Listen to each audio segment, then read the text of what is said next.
Hello everyone, my name is Matilda and in today's video I'll be cutting my hair for charity. So without further ado, let's just jump right into the video.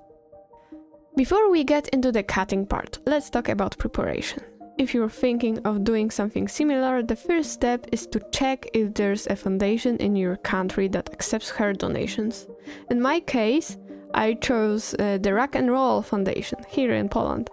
On their website, I found all the steps I need to follow. Generally, across most organizations I checked online, the requirements are fairly similar. At least 35 cm long, measured before braiding, not dyed or chemically treated, washed using shampoo only, no conditioner, masks or oils, those make the hair unsuitable for wig making. Completely dry before packing, moisture can lead to mold during stripping. No heavy layered cuts, as the shorter strands may not be usable. I asked my mom to help me with the cutting process. Thanks, mom! She's not a professional hairdresser, but she did an amazing job. First, we made 3 to 5 ponytails, making sure they were held firmly with elastic bands meant for hair. I checked that each ponytail was at least 35 cm, and mine were around 42. Here I will show you the kind of bands I used, just so you know. Next, we braided the ponytails. This helps the wig makers know exactly where the ends of the hair are. Then came the cutting. My hair is a bit thick and dense, so it took some effort. We even bought 2 pairs of scissors for the occasion, one regular and one with layering blades, the one with little fangs. The Rak'n'roll Foundation helps people going through cancer treatment. One of their many initiatives is creating natural hair wigs for those who've lost their hair due to chemotherapy. It's something many of us take for granted, but for others it's part of reclaiming normalcy and confidence. My own mom once had surgery and lost her hair, and while she didn't care too much about hairstyles either, just like me, it still bothered her.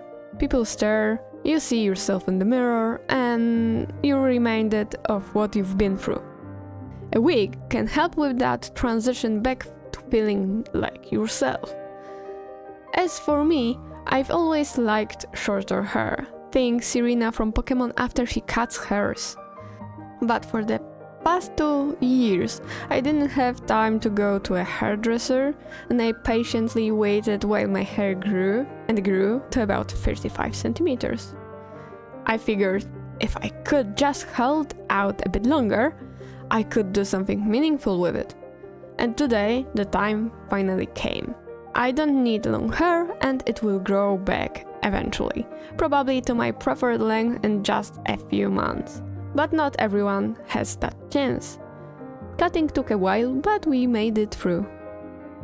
Afterwards, my mom gave the remaining hair a little shape so it looked more like a hairstyle and less like, well, chaos.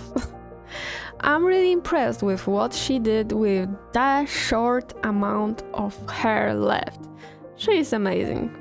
My 3 thick braids measured 40 cm each and weighed 91 grams total. One was 31 grams and the other 2 were 30. Out of curiosity, I checked how much that would be worth if sold for wigs, and based on online estimates, it would be around 450 zloty, which is roughly 105 euros or $120. But I'm not selling. It's going to a good cause. So if you ever find yourself in a similar situation, maybe consider it. Something normal to you may be extraordinary to someone else. So I don't take everything for granted. Thanks for joining me in this very special episode of Atelier. Let me know in the comments, have you ever donated your hair or would you consider it?